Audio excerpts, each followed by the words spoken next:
नमस्कार दोस्तों, स्वागत है आपका मेरे YouTube चैनल में। और काफ़ी समय के बाद जो इस YouTube चैनल पर वीडियोस डालने का सिलसिला मैं दोबारा से शुरू करने जा रहा हूं। थोड़े से बदलाव किए हैं, चेंजेस किए हैं। उम्मीद करता हूं आपको पसंद आएंगे। और आज हम जिस विषय पर चर्चा करने जा रहे हैं वो है बेसिकली यूनियन कैबिनेट ने हाल ही में अप्रूव किया ग्रीन हाइड्रोजन मिशन। दोस्तों, मैं डॉक्टर विश्वजीत सिंह। हमने इस चैनल का नाम जो है वो चेंज कर दिया है। राइट नाउ एप्रिकस एकेडमी से बदलकर हमने सीधे करंट अफेयर्स इस चैनल का नाम रख दिया है। आप बेल आइकन ज़रूर दबाएं ताकि आप लेटेस्ट वीडियो के साथ हमारे साथ जुड़े रहें। और आप हमें फेसबुक पर और टेलीग्राम पर भी फॉलो कर सकते हैं। टेलीग्राम पर भी चैनल का नाम चेंज हो गया है। It is now current affairs by doctor VS। और उम्मीद करता हूं आपको ये नई वीडियो अच्छी लगेगी। और इसी तरह से हम डेली जो है नए जो करंट इश्यूज हैं उन पर जो है चर्चा करेंगे, डिस्कस करेंगे from exam point of view and from general point of view of discussion also.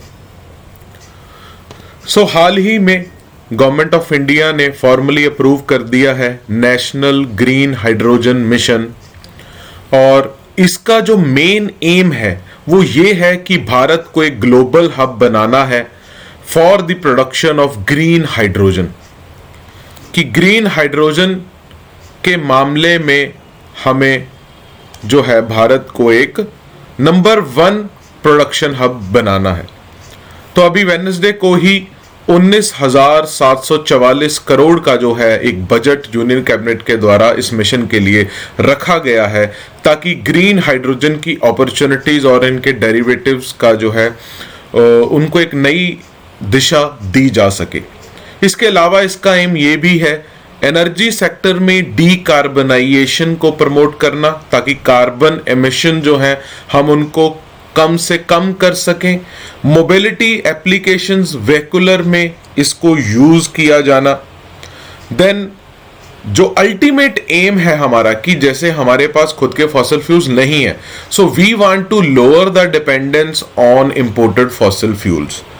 तो electric vehicles, solar mission, wind mission, इन्हीं की तरह से जो है एक ये national green hydrogen energy mission भी हमने इसकी शुरुआत की है। और साथ साथ इंडिजिनस मैन्युफैक्चरिंग कैपेसिटीज को बढ़ाना ताकि हम इसको प्रॉपरली इसको इंडिजिनसली हम प्रोड्यूस कर पाएं और ये हमारे लिए वायबल भी हो। तो अल्टीमेट एम है कि की सेक्टर्स को फ्यूल करना with the help of hydrogen. अब हाइड्रोजन आपको पता है बहुत ही अबंडेंट है, लेकिन डायरेक्टली हाइड्रोजन को एक्सट्रैक्ट नहीं किया जा सकता। हमें इसको स्प्लिट करना पड़ता है। फॉर एग्जाम्पल वाटर, आपको पता है, आप बचपन से ही पढ़ते आए हो साइंस में, water is combination of H2O। तो इसकी स्प्लिटिंग होगी with the help of electrolysis. एक इलेक्ट्रिकल प्रोसेस है और इलेक्ट्रोलाइजर जो है वो स्प्लिट करेगा पानी को। और पानी को जब हम स्प्लिट करेंगे तो ऑक्सीजन अलग हो जाएगी और यहां से हम जो हाइड्रोजन है उसको एक्सट्रैक्ट कर लेंगे और फर्दर आगे जो डिफरेंट सेक्टर्स हैं वहां इसको यूज किया जाएगा। लेकिन यहां एक और मेन जरूर एक बात आप याद रखना कि दिस प्रोसेस ये जो होगा इलेक्ट्रोलाइजर वाला स्प्लिट करने का, it will powered entirely by renewable energy. Renewable energy से इसको पावर किया जाएगा। पिक्चर में भी देख सकते हैं जैसे रीन्यूएबल हमारी एनर्जी, हमारी विंड एनर्जी, सोलर एनर्जी, यहां से जो इलेक्ट्रिसिटी जनरेट होती है उससे इलेक्ट्रोलाइजर को चलाएंगे, उसमें हाइड्रोजन को अलग करेंगे, हाइड्रोजन को अलग स्टोर किया जाएगा, फिर आगे उसको डिफरेंट सेक्टर्स में इसको यूज किया जा सकेगा।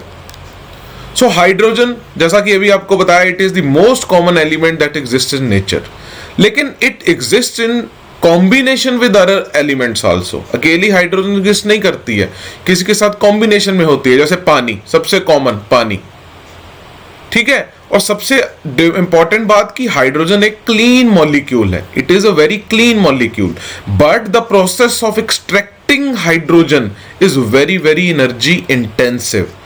मतलब बहुत एनर्जी की जरूरत होती है हाइड्रोजन को एक्सट्रैक्ट करने के लिए। और ऐसा नहीं है कि ये कोई नया है, तकरीबन 150 साल की हिस्ट्री रही है हाइड्रोजन की। 1970 के दशक में जब ऑयल प्राइस शॉक्स पूरी दुनिया में देखने को मिले थे, तब ये कंसिडर किया गया था कि हमें इन फॉसिल फ्यूल्स को जल्दी रिप्लेस करने के लिए अल्टरनेटिव मेथड्स को ढूंढना पड़ेगा, और तब एक हाइड्रोजन की पॉसिबिलिटी उभर कर आई थी। वैसे भी आपको पता है फॉसिल फ्यूल्स एक लिमिटेड अमाउंट तक है, कभी ना कभी ये खत्म होंगे। तो जो अल्टरनेटिव फ्यूल्स हैं, अल्टरनेटिव चीजें हैं, रीन्यूएबल चीजें हैं, उन पर जो है पूरी दुनिया में जो है देश हैं जो वो रिसर्च कर रहे हैं कि धीरे धीरे हम जो फॉसिल फ्यूल्स पर डिपेंडेंस को कम करें। उस वक्त 3 कार मेकर, जिनमें से एक जापान की होंडा थी और टोयोटा, साउथ कोरिया की ह्युंडई, इन तीनों ने एक डिसीजन लिया कि हम ग्रीन हाइड्रोजन को यूज करके इस टेक्नोलॉजी को कमर्शियलाइज करने की कोशिश करेंगे, but on a limited scale only. तो हाइड्रोजन को बेसिकली अलग अलग प्रोसेस से हम जो है एक्सट्रैक्ट कर सकते हैं, जिनको डिफरेंट डिफरेंट कलर टाइप से भी जाना जाता है। ये भी इंपॉर्टेंट है, कई बार एग्जाम में पूछा जा चुका है। 3 तरह की हाइड्रोजन की हम बात करते हैं, grey hydrogen, blue hydrogen and green hydrogen. Fossil fuels की हेल्प से जब हम इलेक्ट्रिसिटी जनरेट करते हैं और फिर हाइड्रोजन को एक्सट्रैक्ट करते हैं, तो that hydrogen is known as grey hydrogen. जैसे हमने नेचुरल गैस को यूज किया for the process of electrolysis, तो इस प्रोसेस में आप ध्यान से देखो कार्बन डाइऑक्साइड एमिशंस हो रहे हैं, हाइड्रोजन एक्सट्रैक्ट हो रही है, तो इसीलिए इस हाइड्रोजन का नाम रखा है grey hydrogen. Another is blue hydrogen. Blue hydrogen में प्रोसेस सेम है, लेकिन फर्क सिर्फ इतना है कि यहां पर जो कार्बन एमिट हो रही है CO2, उसको कैप्चर और स्टोर कर दिया जाता है अंडरग्राउंड स्टोरेजेस में जैसे, तो इसलिए हम इसको कहते हैं ब्लू हाइड्रोजन। और तीसरी ग्रीन हाइड्रोजन, जिसमें हम ग्रीन इलेक्ट्रिसिटी को ही यूज कर रहे हैं, जिसका बाई प्रोडक्ट कोई CO2 या और हार्मफुल गैस नहीं है, बल्कि ऑक्सीजन ही है। So this is green hydrogen. तो ये ध्यान में रखना, काफी बारी कई एग्जाम्स में पूछा भी गया है, ग्रे हाइड्रोजन, ब्लू हाइड्रोजन और ग्रीन हाइड्रोजन में बेसिकली क्या डिफरेंसेस हैं। सो नेक्स्ट, ग्रीन हाइड्रोजन के कुछ स्पेसिफिक एडवांटेजेस हैं, जैसे क्लीन बर्निंग मॉलिक्यूल है, अभी आपको बताया, और ये डिफरेंट डिफरेंट सेक्टर्स जैसे आयरन और स्टील, केमिकल्स, ट्रांसपोर्टेशन, इन सभी सेक्टर्स को आने वाले समय में डीकार्बनाइज कर सकती है, इसमें पोटेंशियल है। दूसरा, रिन्यूएबल एनर्जी ऐसी जिसको स्टोर नहीं कर सकते या ग्रिड पर हम उसको यूज नहीं कर पा रहे हैं, तो उसको हम यूज कर सकते हैं to produce hydrogen. Green hydrogen इस वक्त कमर्शियली वायबल नहीं है। Right now in India green hydrogen cost is around 350 से 400 पर केजी, लेकिन ये जल्द ही वायबल होगी जब इसकी प्रोडक्शन कॉस्ट 100 रुपए प्रति किलो से भी कम आ जाएगी। और हमारा ये जो हाइड्रोजन मिशन है, हाइड्रोजन एनर्जी मिशन, उसका एम यही है कि कमर्शियली वायबल बनाकर हाइड्रोजन को डिफरेंट डिफरेंट सेक्टर्स में यूज करना। तो इसके लिए वही implicit subsidy support from the government backed research and development push, इन्हीं से जो है हम जो है ग्रीन हाइड्रोजन के पोटेंशियल को इंक्रीज कर सकते हैं। हमारा टारगेट है कि हम एक तो रीन्यूएबल पावर एनर्जी को जो है जनरेशन को और लोअर कॉस्ट पर ले आए, और साथ ही साथ जो इलेक्ट्रोलाइजर्स हैं जिससे हम स्प्लिट करेंगे हाइड्रोजन और ऑक्सीजन एटम्स को, उनकी भी कॉस्ट को ब्रिंग डाउन, नीचे लेकर आए, ताकि जो ग्रीन हाइड्रोजन की प्रोडक्शन है, उसकी प्राइस है, वो कंपेटिटिव हो सके। ग्रीन हाइड्रोजन इवेंचुअली एक पोटेंशियल रखते हैं फॉसिल फ्यूल्स और fossil fuel based feed stocks को रिप्लेस करने का, और इसको हम डिफरेंट सेक्टर्स में भी यूज कर सकते हैं, फर्टिलाइजर्स में भी, पेट्रोलियम में भी, स्टील में भी, ट्रांसपोर्ट में तो है ही है। यूनाइटेड स्टेट्स और यूरोपियन यूनियन ने भी ऑलरेडी प्लेज्ड किए हैं $7 billion in green hydrogen projects के लिए। भारत में इस मिशन की जो पहली बार अनाउंसमेंट की गई थी, वो की गई थी हमारे माननीय प्रधानमंत्री के द्वारा in his independence day speech in 2021। Ministry of new and renewable energy इसके जो है गाइडलाइंस फॉर्मुलेट कर रही है, ताकि जो है ग्रीन हाइड्रोजन डेवलपमेंट उसको जो है बेसिकली प्रमोट किया जा सके, और हम प्रोडक्शन कैपेसिटी को 5 मिलियन मेट्रिक टन पर एनम तक बढ़ाना चाहते हैं। साथ साथ इसके लिए हमें अपनी रिन्यूएबल एनर्जी कैपेसिटी को भी बढ़ाना पड़ेगा और तकरीबन 125 गीगावाट बाय 2030 बढ़ाने का हमारा जो प्लान है। एक मेजर पार्ट इस पूरे प्लान का है साइट प्रोग्राम। ये ध्यान में रखना, एग्जाम में अगर पूछा जाए कि ये साइट प्रोग्राम क्या है, किससे लिंक्ड है, तो it is strategic intervention for green hydrogen transition programme, जिसके तहत 2 फाइनेंशियल इंसेंटिव मैकेनिज्म रखे गए हैं। अब इसका क्या पर्पस है? पहला तो ये है कि इलेक्ट्रोलाइजर्स की हम डोमेस्टिक मैन्युफैक्चरिंग करें, डोमेस्टिक तौर पर इलेक्ट्रोलाइजर्स को प्रोड्यूस किया जा सके ताकि इनकी कॉस्ट कटिंग हो, और साथ ही साथ ग्रीन हाइड्रोजन की प्रोडक्शन की जाए। इन 2 चीजों के लिए जो है हम टारगेट कर रहे हैं, और इसको प्रमोट किया जाएगा to reduce the fossil fuel imports. और ना सिर्फ इससे हमारा जो इंपोर्ट बिल रिड्यूस होगा, बल्कि हमने जो टारगेट्स लिए हैं, हमने जो डिफरेंट क्लाइमेट कॉन्फ्रेंसेस में अपने टारगेट्स दिए हैं कि हम ग्रीन एमिशंस जो हैं उनको बढ़ाएंगे, carbon emissions, green house gas emissions को रिड्यूस करेंगे, तो वो जो है टारगेट हम 2030 तक जो है कुछ हद तक इसको कंट्रोल पाने का जो हमने इसमें एम लिया। सो ये ड्राफ्ट मिशन डॉक्यूमेंट में प्रपोज किया गया है कि सपोर्ट प्रोवाइड करना for production and deployment of green hydrogen and also using hydrogen in the auto sector. तो रिसर्च एंड डेवलपमेंट पुश करना in the fuel cell development and pilot projects for fuel cell vehicles. अब देखिए, hydrogen जो है वो खुद energy नहीं है, खुद सोर्स ऑफ एनर्जी नहीं है, it is a energy carrier. Energy carrier का मतलब क्या है? हाइड्रोजन जैसे पेट्रोल है, आपने तो पेट्रोल डाला अपनी गाड़ी में, पेट्रोल या डीजल डलता है, सीधे वो पेट्रोल बर्न होता है। लेकिन हाइड्रोजन के मामले में ऐसा नहीं है कि हाइड्रोजन सीधा बर्न होता है, हाइड्रोजन को ट्रांसफॉर्म करना पड़ता है into electricity by a device called fuel cell stack, ताकि हम उसको उस इलेक्ट्रिसिटी को जो है उसको जो है मोटर है ट्रक की या कार की या किसी व्हीकल की, उसको रन कर सकें। जो फ्यूल सेल है, ये पिक्चर में आप देख सकते हैं फ्यूल सेल है। देखो 2 चीजें हैं, पहले हमने बात की है हाइड्रोजन एक्सट्रैक्ट करने की, उसमें हम हाइड्रोजन और ऑक्सीजन को स्प्लिट कर रहे हैं with the help of electrolysers and using green renewable energy, इसलिए हमने इसको ग्रीन हाइड्रोजन का नाम दिया। अब ये जो हाइड्रोजन हमने स्टोर कर लिया, इसको आगे कैसे यूज करना है? मान लो इस हाइड्रोजन को हमने इसके टैंक्स को हमारी गाड़ी में लगा दिया, तो हमें वहां पर जरूरत पड़ेगी फ्यूल सेल्स की। फ्यूल सेल्स क्या करेंगे? फ्यूल सेल्स केमिकल एनर्जी को कन्वर्ट करेंगे इलेक्ट्रिकल एनर्जी में with the help of oxidising agents and an oxidation reduction reaction. Most commonly क्या करते हैं, हम उनको तोड़ा था हाइड्रोजन और ऑक्सीजन को, अब हम उनको जोड़ेंगे। We combine hydrogen and oxygen to produce electricity to power the electric motors on board. क्योंकि फ्यूल सेल व्हीकल जो है, इस तरह के व्हीकल, इनको इन द एंड क्या चाहिए होती है? Electricity to run. सो इसलिए इनको ईवी व्हीकल्स भी बोला जाता है, इलेक्ट्रिक व्हीकल्स।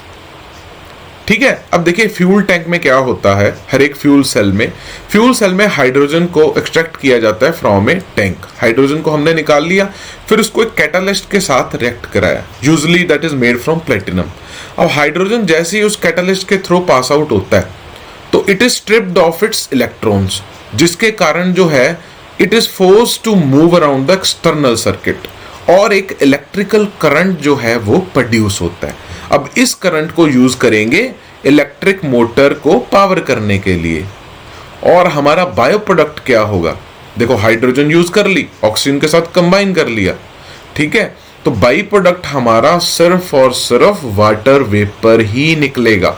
बहुत सारे एग्जाम्स में ये बात पूछी जा चुकी है कि हाइड्रोजन फ्यूल सेल्स का जो बाई प्रोडक्ट है या ग्रीन हाइड्रोजन बेस्ड व्हीकल्स का बाई प्रोडक्ट है वो क्या है? तो दैट इज ओनली वाटर और वाटर वेपर। तो हाइड्रोजन फ्यूल सेल जो कार्स हैं उनका तकरीबन 0 कार्बन फुटप्रिंट है। और एक और इंपॉर्टेंट बात कि ये रिएक्शन जो है, हाइड्रोजन जो है, that is 2-3 times as efficient as burning petrol, क्योंकि इलेक्ट्रिक केमिकल रिएक्शन जो है वो ज़्यादा एफिशिएंट होती है as compare to the combustions जो कि गाड़ियों में होते हैं। टोयोटा की मिराई और होंडा की क्लैरिटी कार्स जो हैं उनको इन फ्यूल सेल्स से पावर किया जाता है। भारत के इलेक्ट्रिसिटी ग्रिड की बात करें, देखिए इस वक्त भारत में प्रीडोमिनेंटली जो है कोल बेस्ड इलेक्ट्रिसिटी प्रोड्यूस्ड की जाती है और इसी के कारण जो है बेसिकली अब कोल को यूज़ किया जाता है इलेक्ट्रिसिटी जनरेट करने के लिए और इस इलेक्ट्रिसिटी को यूज़ किया जाएगा हाइड्रोजन प्रोड्यूस करने के लिए। तो इन द एंड कहने का मतलब है कि this is a very very difficult situation for us.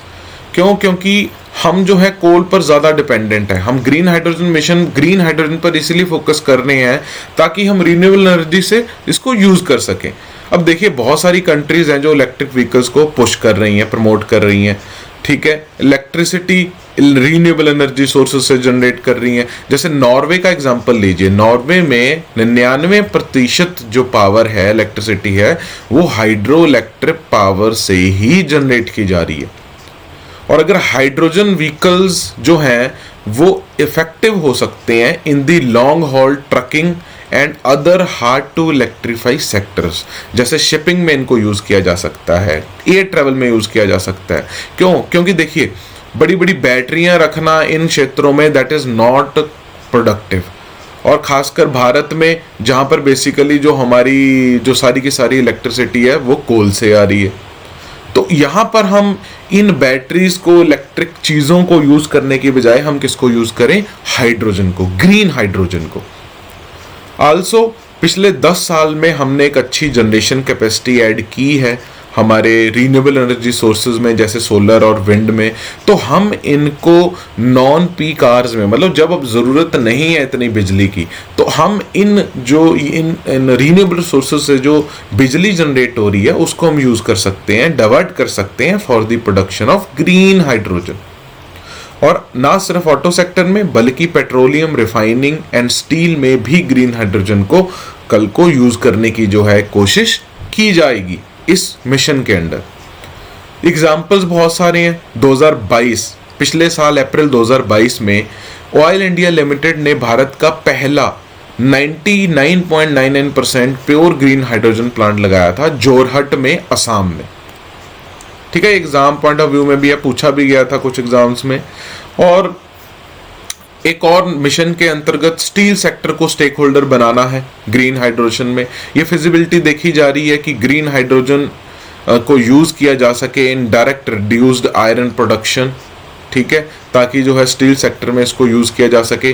Kerala ने एक हाई लेवल वर्किंग ग्रुप बनाया है, खुद का हाइड्रोजन इकोनॉमी मिशन जो है डिवाइस करने की कोशिश की जा रही है। उनके द्वारा स्ट्रेटेजिक रोड मैप तैयार किया जा रहा है। जो इन्वेस्टमेंट्स हैं ग्रीन हाइड्रोजन क्षेत्र में जो है लाने की कोशिश हो रही है और स्टेट को ग्रीन हाइड्रोजन हब बनाने की कोशिश भी चल रही है।